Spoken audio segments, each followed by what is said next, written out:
ಎಲ್ರಿಗೂ ನಮಸ್ಕಾರ. ಇವತ್ತಿನ ರೆಸಿಪಿಯಲ್ಲಿ ವಿಂಟರ್ ಸೀಸನ್ಗೆ ಬಿಸಿ ಬಿಸಿಯಾಗಿ ಟೊಮೆಟೊ ಸೂಪ್ನ ಮಾಡೋಣ. ಇದಕ್ಕೆ ನಾನು ಯಾವುದೇ ಆರ್ಟಿಫಿಷಿಯಲ್ ಕಲರ್ ಆಗಲಿ ಅಥವಾ ಕಾರ್ನ್ಫ್ಲೋರ್ ಆಗಲಿ ಸೇರಿಸಿಲ್ಲ. ನ್ಯಾಚುರಲ್ ಆಗಿ ಮನೇಲಿರೋಂಥ ಪದಾರ್ಥಗಳನ್ನೇ ಬಳಸಿ ಮಾಡಿರೋಂಥದ್ದು. ತುಂಬಾ ರುಚಿಯಾಗಿದೆ, ಆರೋಗ್ಯಕ್ಕೆ ಕೂಡ ತುಂಬಾ ಒಳ್ಳೆಯದು. ಸೊ ಬನ್ನಿ ರೆಸಿಪಿ ಶುರು ಮಾಡೋಣ. ಮೊದಲಿಗೆ ಒಂದು ಪ್ಯಾನ್ನ ಬಿಸಿ ಮಾಡ್ಕೊತಾ ಇದ್ದೀನಿ. ಬಿಸಿ ಆದಮೇಲೆ 2 ಟೀ ಸ್ಪೂನ್ ಅಷ್ಟು ಬೆಣ್ಣೆನ ಹಾಕೋತಾ ಇದ್ದೀನಿ. ಬೆಣ್ಣೆ ಇದ್ದರೆ ಬೆಣ್ಣೆ ಹಾಕೊಳ್ಳಿ, ಇಲ್ಲಾಂದರೆ ತುಪ್ಪ ಹಾಕೊಂಡು ಸರಿ.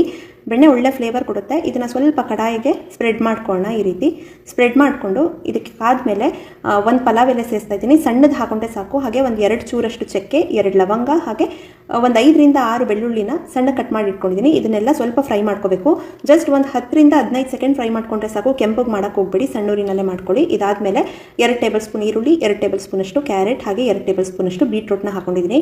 ಬೀಟ್ರೂಟ್ ಒಳ್ಳೆ ಕಲರ್ ಕೊಡುತ್ತೆ ಸೂಪಿಗೆ. ಯಾವುದೇ ಆರ್ಟಿಫಿಷಿಯಲ್ ಕಲರ್ ಆ್ಯಡ್ ಮಾಡೋ ಅವಶ್ಯಕತೆ ಇರಲ್ಲ. ಹಾಗೆ ಬೀಟ್ರೂಟ್, ಕ್ಯಾರೆಟ್ ಮತ್ತು ಈರುಳ್ಳಿ ಹಾಕೋದ್ರಿಂದ ಥಿಕ್ನೆಸ್ ಕೂಡ ಬರುತ್ತೆ. ಇದರಿಂದ ಕಾರ್ನ್ಫ್ಲೋರ್ ಕೂಡ ಸೇರಿಸಂಗಿಲ್ಲ.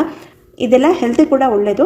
ಸೊ ಇದನ್ನು ಅಷ್ಟೇ ಸ್ವಲ್ಪ ಫ್ರೈ ಮಾಡ್ಕೊಳ್ಳಿ. ಜಸ್ಟ್ 1 ನಿಮಿಷ ಈ ಥರ ಫ್ರೈ ಮಾಡ್ಕೊಂಡು ಇದಕ್ಕೆ 4 ರಿಂದ 5 ಮೀಡಿಯಮ್ ಸೈಜ್ದು ಟೊಮೆಟೊ ಹಾಕೊಂಡಿದ್ದೀನಿ. ಇದಕ್ಕೆ ಬೆಂಗಳೂರು ಟೊಮೆಟೊ ಚೆನ್ನಾಗಿ ಹೊಂದುತ್ತೆ ಸೂಪ್ಗೆ. ಇದಕ್ಕೆ ರುಚಿಗೆ ತಕ್ಕಷ್ಟು ಉಪ್ಪನ್ನು ಸೇರಿಸ್ಬಿಟ್ಟು ಬೇಯಿಸ್ಕೋಬೇಕು. ಒಂದು 2 ರಿಂದ 3 ನಿಮಿಷ ಟೊಮೆಟೊ ಬೇಯೋವರೆಗೂ ಬೇಯಿಸ್ಕೊಳ್ಳಿ. ನನಗಿಲ್ಲಿ ಸಿಗಲಿಲ್ಲ, ಹುಳಿ ಟೊಮೆಟೊದಲ್ಲೇ ಮಾಡ್ತಾಯಿದ್ದೀನಿ. ಸ್ವಲ್ಪ ಹುಳಿ ಬರುತ್ತಷ್ಟೇ. ಬೆಂಗಳೂರು ಟೊಮೆಟೊ ಸಿಕ್ಕಿದ್ರೆ ಅದನ್ನೇ ಹಾಕೊಂಡು ಮಾಡ್ಕೊಳ್ಳಿ. ಇದನ್ನು ಒಂದು 2 ರಿಂದ 3 ನಿಮಿಷ ಟೊಮೆಟೊ ಬೇಯೋವರೆಗೂ ಸಾಫ್ಟ್ ಆಗೋವರೆಗೂ ಬೇಯಿಸ್ಕೊಳ್ಳೋಣ. ಆದಷ್ಟು ಮೀಡಿಯಮ್ ಮತ್ತು ಸಣ್ಣೂರಿನಲ್ಲಿ ಇಟ್ಕೊಂಡು ಮಾಡ್ಕೊಳ್ಳಿ. ನೋಡಿ, ಈ ಥರ ಪೂರ್ತಿ ಸಾಫ್ಟ್ ಆಗಬೇಕು. ಈ ರೀತಿ ನೀರೆಲ್ಲ ಹಾಕಿದ್ರೆ ನಾವು ರುಬ್ಬ ಕಷ್ಟ ಆಗುತ್ತೆ. ನೀರೇನು ಹಾಕಬೇಡಿ. ಹಾಗೆಯೇ ಇದನ್ನು ಈ ರೀತಿ ಬೇಯಿಸ್ಕೊಳ್ಳಿ. ಚೆನ್ನಾಗಿ ಟೊಮೆಟೊ ಎಲ್ಲ ಬೆಂದ ಮೇಲೆ ಗ್ಯಾಸ್ನ ಆಫ್ ಮಾಡಿಬಿಟ್ಟು ಇದನ್ನು ಒಂದು ಪ್ಲೇಟ್ಗೆ ಟ್ರಾನ್ಸ್ಫರ್ ಮಾಡಿಕೊಂಡು ಇದು ಪೂರ್ತಿ ತಣ್ಣಗಾಗಬೇಕು. ಅಷ್ಟರಲ್ಲಿ ಬ್ರೆಡ್ ಕ್ರಮ್ಸ್ನ ರೆಡಿ ಮಾಡ್ಕೊಳ್ಳೋಣ. ಬ್ರೆಡ್ ಕ್ರಮ್ಸಿಗೆ ನಾನು ಇಲ್ಲಿ 3 ಸಣ್ಣದು ಬ್ರೆಡ್ ಪೀಸಸ್ ತೊಗೊಂಡಿದ್ದೀನಿ. ಇದರಲ್ಲಿರೋ ಎಡ್ಜಸ್ನೆಲ್ಲ ಈ ಥರ ಕಟ್ ಮಾಡ್ಕೊಂಡ್ಬಿಡಬೇಕು. ಚಿಕ್ಕದು ತೊಗೊಂಡಿದ್ದೀನಿ, ದೊಡ್ಡದಾದರೆ ಒಂದೇ ಸಾಕು ಈ ಕ್ವಾಂಟಿಟಿಗೆ. ಹಂಚ ಮೇಲೆ ಸ್ವಲ್ಪ ಈ ಥರ ಬೆಣ್ಣೆ ಸವರ್ಕೊಳ್ಳಿ. ಬೆಣ್ಣೆ ಇದ್ರೂ ಬೆಣ್ಣೆ, ಇಲ್ಲಾಂದರೆ ತುಪ್ಪ ಹಾಕೊಂಡ್ರೂ ಆಗುತ್ತೆ. ಇದನ್ನು ಬ್ರೆಡ್ ಪೀಸಸ್ನ ಈ ಥರ ಸ್ಪ್ರೆಡ್ ಮಾಡಿಕೊಂಡು 2 ಸೈಡು ರೋಸ್ಟ್ ಮಾಡ್ಕೋಬೇಕು. ಸ್ವಲ್ಪ ಬೆಣ್ಣೆನ ಮತ್ತೆ ಹಾಕ್ಕೊಂಡು 2 ಸೈಡು ಸ್ವಲ್ಪ ಗೋಲ್ಡನ್ ಕಲರ್ ಆಗೋವರೆಗೂ, ಕ್ರಿಸ್ಪ್ ಆಗೋವರೆಗೂ ರೋಸ್ಟ್ ಮಾಡ್ಕೋಬೇಕು. ಚೆನ್ನಾಗಿರುತ್ತೆ. ಟೊಮೆಟೊ ಸೂಪ್ಗೆ ಹಾಕೊಂಡ್ರೆ ಮಕ್ಕಳಿದ್ರು ಇಷ್ಟಪಡ್ತಾರೆ. ನೋಡಿ, ಈ ಥರ ಚೆನ್ನಾಗಿ ರೋಸ್ಟ್ ಮಾಡ್ಕೊಂಡ ಮೇಲೆ ಗ್ಯಾಸ್ನ ಆಫ್ ಮಾಡಿಬಿಡಿ. ಹಂಚ ಮೇಲೆ ಬಿಟ್ಬಿಡಿ. ಫುಲ್ ಕ್ರಿಸ್ಪ್ ಆಗುತ್ತೆ. ಹಂಚ ಮೇಲೆ ಬಿಟ್ಟರೆ, ಕಾದಿರ ಹಂಚ ಮೇಲೆ ಬಿಟ್ಟರೆ ಫುಲ್ ಕ್ರಿಸ್ಪ್ ಆಗುತ್ತೆ. ನೋಡಿ, ಇದು ಪೂರ್ತಿ ತಣ್ಣಗಾಗಿದೆ. ಟೊಮೆಟೊ ಬೇಯಿಸ್ಕೊಂಡಿದ್ವಲ್ಲ, ಇದೆಲ್ಲ ತಣ್ಣಗಾಗಿದೆ. ಇದನ್ನು ಮಿಕ್ಸಿ ಜಾರ್ಗೆ ಹಾಕ್ಕೊಂಡು ಫಸ್ಟ್ ನೀರೇನು ಸೇರಿಸಬಾರ್ದು, ಹಾಗೆಯೇ ಬ್ಲೆಂಡ್ ಮಾಡ್ಕೊಳ್ಳಿ. ನೀರು ಸೇರಿಸ್ಕೊಂಡ್ರೆ ಕ್ಯಾರೆಟ್, ಬೀಟ್ರೂಟ್ ಆಗಲಿ, ಚಕ್ಕೆ ಲವಂಗ ಆಗಲಿ ಏನೂ ನುರಿಯಲ್ಲ. ನೋಡಿ, ಈ ಥರ ಚೆನ್ನಾಗಿ ಫೈನ್ ಪೇಸ್ಟ್ ಮಾಡ್ಕೊಂಡ್ಮೇಲೆ ಇದಕ್ಕೆ ನೀರನ್ನ ಸ್ವಲ್ಪನೇ ನೀರನ್ನ ಹಾಕ್ಕೊಂಡು ಬ್ಲೆಂಡ್ ಮಾಡ್ಕೋಬೇಕು. ನಾನಿಲ್ಲಿ ಪೂರ್ತಿ 1 ಗ್ಲಾಸಷ್ಟು, ಈ ದೊಡ್ಡ ಗ್ಲಾಸಷ್ಟು ನೀರನ್ನ ಸೇರಿಸ್ಕೊಂಡು ಬ್ಲೆಂಡ್ ಮಾಡ್ಕೊಂಡಿದ್ದೀನಿ. ಸ್ವಲ್ಪನೇ ಹಾಕ್ಕೊಂಡು ನೋಡಿ ಈ ಥರ ಬ್ಲೆಂಡ್ ಮಾಡ್ಕೊಂಡಿದ್ದೀನಿ. 1 ಫುಲ್ ಗ್ಲಾಸ್ ನೀರು ಹಾಕೊಂಡಿದ್ದೀನಿ. ಇದು 300 ml ಬರುತ್ತೆ. ಇದನ್ನು ಈ ಥರ ಶೋಧಿಸ್ಕೋಬೇಕು. ನಾವು ನೀರು ಹಾಕ್ತಲೇ ಪೇಸ್ಟ್ ಮಾಡಿರೋದ್ರಿಂದ ಒಂದು ಪೀಸಸ್ ಉಳಿದಿಲ್ಲ. ನೋಡಿ, ಬರೀ ಟೊಮೆಟೊ ಸಿಪ್ಪೆ ಇರುತ್ತಲ್ಲ ಅದು ಮಾತ್ರ ಉಳಿದಿದೆ. ಈ ಹದ ಇದೆ. ಇಷ್ಟಿದ್ರೆ ಸಾಕು.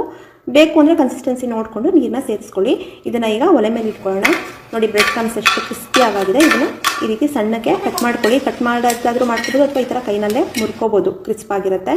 ಇದನ್ನು ಸಣ್ಣೂರಿನಲ್ಲೇ ಕುದಿಯೋಕೆ ಇಟ್ಕೊಳ್ಳಿ. ಜಸ್ಟ್ 1 ಕುದಿ ಬಂದರೆ ಸಾಕು. ಸ್ವಲ್ಪ ಈ ಥರ ಲೈಟಾಗಿ 1 ಕುದಿ ಬರ್ತಿದೆ ಅಂದಾಗ ಟೇಸ್ಟ್ನ ಬ್ಯಾಲೆನ್ಸ್ ಮಾಡಲಿಕ್ಕೆ 1 ಸ್ಪೂನಷ್ಟು ಸಕ್ಕರೆನ ಹಾಕೋತಾ ಇದ್ದೀನಿ. ಟೇಸ್ಟ್ ನೋಡಿ ಹಾಕೊಳ್ಳಿ. ಇದನ್ನು ಮಿಕ್ಸ್ ಮಾಡಿಕೊಂಡು ಇದಕ್ಕೆ ಮೆಣಸಿನ ಪುಡಿ ಹಾಕೋಬೇಕು. ಮೇನ್ ಇದೆ. ನೀವು ಮುಂಚೆನೇ ಮೆಣಸಿನ ಪುಡಿ ಹಾಕೊಂಡ್ರೆ ಫ್ಲೇವರ್ ಇರಲ್ಲ. ಕೊನೆಯಲ್ಲಿ ಎಲ್ಲ ಮುಗಿಯೋ ಟೈಮ್ನಲ್ಲಿ 1 ಟೀ ಸ್ಪೂನಷ್ಟು ಮೆಣಸಿನ ಪುಡಿ ಹಾಕೊಂಡಿದ್ದೀನಿ. ಇದನ್ನು ಹಾಕೊಂಡು ಮಿಕ್ಸ್ ಮಾಡಿಕೊಂಡು ಒಂದ್ಸಲ ನೀವು ಟೇಸ್ಟ್ ಮಾಡಿ ನೋಡಿ. ಜಸ್ಟ್ 1 ಕುದಿ ಬಂದರೆ ಸಾಕು. ನಾವು ಆಲ್ರೆಡಿ ಎಲ್ಲ ಫ್ರೈ ಮಾಡೇ ನಾವು ರುಬ್ಕೊಂಡಿರ್ತೀವಲ್ಲ, ಜಸ್ಟ್ ಈ ಥರ 1 ಕುದಿ ಬಂದರೆ ಸಾಕು. ಟೇಸ್ಟ್ ನೋಡಿಕೊಂಡು ನಿಮಗೆ ಉಪ್ಪು ಕಡಿಮೆ ಆಗಿದ್ರೆ ಉಪ್ಪನ್ನ ಹಾಕೊಳ್ಳಿ, ಅಥವಾ ಮೆಣಸಿನ ಪುಡಿ ಟೇಸ್ಟ್ ಜಾಸ್ತಿ ಬೇಕು ಅಂದರೆ ಹಾಕ್ಕೊಂಡು ಈ ಥರ ಮಿಕ್ಸ್ ಮಾಡಿಕೊಂಡು ಒಲೆ ಮೇಲೆ ಇದ್ದಂಗೆ ಕುದೀತಾ ಇರಬೇಕು. ಸಣ್ಣೂರಿನಲ್ಲೇ ಇಟ್ಕೊಂಡು ನೀವು ಸರ್ವ್ ಮಾಡ್ಕೊಳ್ಳಿ. ಬಿಸಿ ಇದನ್ನು ಸರ್ವ್ ಮಾಡಬೇಕು.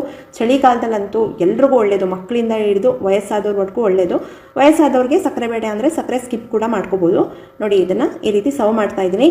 ರೆಸ್ಟೋರೆಂಟ್ಗಳಲ್ಲಿ ಥಿಕ್ನೆಸ್ಗೆ ಕಾರ್ನ್ಫ್ಲೋರ್ ಹಾಕ್ತಾರೆ. ಹಾಗೆ ಈ ಥರ ಫುಡ್ ಕಲರ್ ಕೂಡ ಸೇರಿಸ್ತಾರೆ. ಸೊ ನಾವು ಇವತ್ತು ಏನೂ ಹಾಕಿಲ್ಲ, ನ್ಯಾಚುರಲ್ ಆಗಿ ಮಾಡ್ಕೊಂಡಿದ್ದೀವಿ. ಟೇಸ್ಟ್ ಕೂಡ ತುಂಬಾ ಚೆನ್ನಾಗಿದೆ. ಮೇಲ್ಗಡೆ ಸ್ವಲ್ಪ ಕೊತ್ತಂಬರಿ ಸೊಪ್ಪನ್ನಾರು ಹಾಕಿ ಗಾರ್ನಿಷ್ ಮಾಡ್ಬೋದು, ಅಥವಾ ಫ್ರೆಶ್ ಕ್ರೀಮ್ ಇದ್ದರೆ ಸ್ವಲ್ಪ ಫ್ರೆಶ್ ಕ್ರೀಮ್ ಹಾಕೊಳ್ಳಿ. ಕ್ರೀಮಿ ಟೆಕ್ಸ್ಚರ್ ಬರುತ್ತೆ. ಟೇಸ್ಟ್ ಕೂಡ ಚೆನ್ನಾಗಿರುತ್ತೆ. ಸ್ವಲ್ಪ ಹಾಕೊಂಡ್ರೆ ಸಾಕು. ಹಾಗೆ ಬ್ರೆಡ್ ಕ್ರಮ್ಸ್ನ ಈ ಥರ ಡಿಪ್ ಮಾಡಿ ಸರ್ವ್ ಮಾಡಿದ್ರೆ ಆಯಿತು. ತುಂಬಾ ರುಚಿಯಾಗಿರುತ್ತೆ. ಈ ಚಳಿಗಾಲದಲ್ಲಿ ನೀವು ಕೂಡ ನಿಮ್ಮ ಮನೇಲಿ ಮಾಡಿ ನೋಡಿ. ಹೇಗೆ ಬಂತು ಅಂತ ಕಮೆಂಟ್ಸ್ ಮೂಲಕ ತಿಳಿಸೋದು ಮಾತ್ರ ಮರಿಬಿಡಿ. Thank you.